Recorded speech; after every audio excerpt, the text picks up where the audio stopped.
The Nevada desert stretched endlessly under the blazing sun, nothing but sand, rocks, and the occasional twisted bush. For friends, Omar, Khaled, Yusef, and Hassan were packed into a dusty SUV, their laughter echoing inside as they sped along the empty highway. "Do you realize we're driving near the most secret military base in the world?" Yusef said, adjusting his sunglasses. "Area 51, Khaled replied with a grin.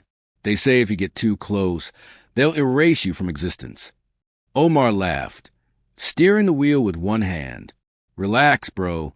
We're just here for the adventure.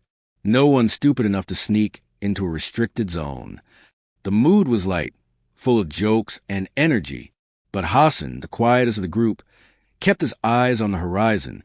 "Still," he muttered, "you can't deny the stories. Lights in the sky, experiments, UFOs." The others teased him, but deep down, each of them felt the same unspoken thrill. The desert was vast, silent, and mysterious, perfect for secrets to hide. By late afternoon, they pulled over to set up camp not far from the restricted perimeter. The endless stretch of barbed wire fence in the distance seemed to watch them silently. As the sun dipped, painting the sky orange and purple, the group gathered around a small campfire, trading ghost stories and daring each other to walk closer to the forbidden zone. Above them, the stars began to appear, brighter than they had ever seen. None of them could shake the feeling that something out there was watching back. Night had fully settled over the desert, and the silence was almost unnerving. The four friends sat around the fire, their voices low now, each lost in thought as the stars filled the sky like diamonds scattered across black velvet. Suddenly, a flash of green light streaked across the heavens. It wasn't like a shooting star. This light zigzagged unnaturally, changing direction midair. "Did you see that?" Hassan shouted, standing up. "It's just a jet," Omar said, but his voice carried doubt. "No jet moves like that," Yusef replied, his eyes wide. They watched in disbelief as the light pulsed brighter, then suddenly dropped from the sky at impossible speed, crashing behind a rocky ridge not far from their campsite. The ground trembled beneath them, and the air filled with a sharp scent of ozone, like burnt electricity. For a moment, none of them moved. The desert returned to silence, as if holding its breath. Then Khaled broke it. "We have to check it out." Omar hesitated, looking toward the distant glow that still shimmered faintly over the ridge. "If it's military, we'll get arrested," Hassan whispered, his voice trembling with both fear and excitement. The four grabbed their flashlights and started walking across the sand, their footsteps crunching in the darkness. The further they went, the stronger the strange glow became, pulsing, alive, almost calling to them. At that moment, each of them realized their lives were about to change forever. The climb up the ridge was harder than they expected. Loose stones rolled under their feet, and the night wind howled across the desert like a warning.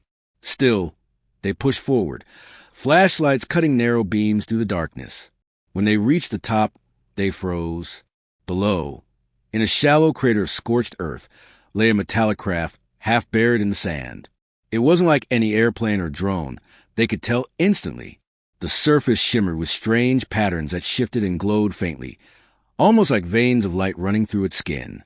"Subhanallah," Yusef whispered, his voice barely audible. It's real." Omar's mouth went dry. "No, this can't be happening." But Hassan was already moving closer, sliding down the ridge despite Khaled grabbing at his arm. "Wait, are you crazy?" Khaled hissed. Hassan reached the side of the craft and extended a hand. As his fingertips touched the surface, a low hum vibrated through the air, and the glowing veins pulsed brighter, as if the ship had recognized his touch. "It's alive," he muttered, pulling his hand back in shock. The others joined him at the edge of the crater. They circled the wreckage slowly, trying to understand what they were looking at. One side of the ship had a jagged tear, leaking faint smoke and strange mist that smelled of metal and rain. "This isn't human technology," Omar finally admitted. "No," Khaled said, swallowing hard. "This is something else." And then, with a faint hiss, a hidden panel on the ship shifted, as if responding to their presence. The sound of metal moving against metal echoed through the desert night. The friends exchanged nervous glances. Something or someone was inside. The four friends stepped back as a panel slowly slid open, releasing a cloud of cold mist that poured across the sand. Their flashlights cut through it, beams shaking in their trembling hands. From the shadows inside the craft, a figure moved. It stepped out slowly, tall, slender, with elongated arms and glowing, almond-shaped eyes that reflected the flashlight beams.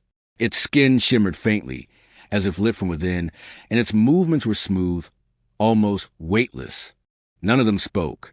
Their hearts pounded so loud it felt like the desert itself could hear. The being stopped at the edge of the crater, looking at them with an unreadable expression. Then, instead of hostility, it raised one hand, not in threat, but in what seemed to be a gesture of peace. It's not attacking us, Hassan whispered. Don't move, Omar warned, though his own legs felt frozen in place. The alien tilted its head, and a faint sound escaped its throat. It wasn't words, but a series of tones and pulses, almost like music. The ground beneath their feet vibrated softly with each sound, as if the ship itself resonated with its voice. Then, to their shock, the being stumbled. Its glowing eyes dimmed slightly, and it fell to one knee. Smoke still leaked from the torn hull of the ship. It was injured, maybe dying. Without thinking, Khaled rushed forward. It needs help. Yusuf grabbed his arm. Are you insane? That thing isn't human. But when the alien looked up at them again, its eyes weren't threatening. They were desperate, pleading. For the first time in their lives, the four realized they were standing at the crossroads of something far bigger than themselves. They weren't just witnesses. They were part of it now. The desert was silent, except for the low hum of the damaged craft. The alien knelt weakly in the sand, its chest rising and falling in shallow breaths. The four friends gathered closer, unsure what to do. Omar broke the silence. If we walk away, it dies. You know that. But if we stay...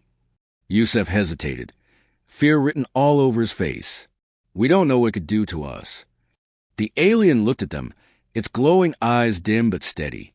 Then it reached into a small slot in its chest and pulled out a crystal-like object, faintly pulsing with light. It extended the crystal toward Hassan, the quietest of the group. Hassan froze and slowly took it. The moment he touched it, a shock wave of warmth spread through his body. Images flashed in his mind, stars, distant worlds, and strange symbols he couldn't understand. It wasn't just a crystal. It was a message. I can feel it, Hassan whispered. It's not dangerous. It's asking for help. The others leaned in. The alien raised his hand weakly and touched Khaled's wrist. Instantly, Khaled's fear melted into something else, empathy. He saw flashes too. The alien ship under attack, a desperate escape, the crash. It wasn't a monster. It was a traveler, lost and hurt. We can't leave it, Khaled said firmly. It trusted us. Yusuf looked at the injured being, his chest tightening. For years, they had joked about aliens, government secrets, and UFOs. Now, standing here, he realized the truth was heavier than any joke. Omar finally nodded. All right, we help it, but we need to be smart. If anyone finds out, they'll take it, and us, with no questions asked. The alien's faint glow brightened slightly, as if it understood their promise. For the first time since its arrival, it wasn't alone. In the middle of the desert, near the world's most secret base, for young men and a being from beyond the stars formed a bond of trust, fragile but real. The night grew colder, and the desert winds carried an uneasy silence. The alien sat against the broken hull of its ship, its glow faint but steady, as if drawing strength from the young men around it. Then came the sound that froze their blood. Engines. From beyond the ridge. Headlights appeared, 3 black SUVs speeding across the sand. Their beams cut through the darkness, aiming straight for the crater. They found us, Omar hissed. Area 51 security, Yusuf said, panic rising in his voice. We have to run. But the alien weakly extended its hand, pointing to the crystal Hassan still held. The message was clear. Protect it. The crystal pulsed brighter, and Hassan felt a rush of energy in his chest, as if the alien's survival now depended on him. The SUVs screeched to a halt at the ridge. Armed men in black uniforms poured out, rifles raised, voices echoing through megaphones. Step away from the craft. Hands in the air. Khaled clenched his fists. They'll take it. They'll kill it. Omar's jaw tightened. Not if we stand in the way.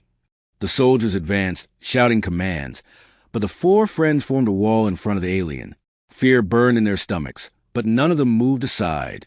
Suddenly, the crystal flared in Hassan's hand, casting a brilliant light across the desert. The soldiers staggered, shielding their eyes. The alien rose shakily, placing its hand on Hassan's shoulder. A surge of energy pulsed outward, and with a roar of engines, the ship began to repair itself, metal fusing, lights sparking to life. Ya Allah, Yusef whispered. It's leaving. The alien looked at them one last time, its glowing eyes filled with something almost human, gratitude. Then, with a final pulse of light, it stepped inside the ship. The craft lifted from the crater, sand whipping in every direction. The soldiers opened fire, but the bullets dissolved against a shimmering shield.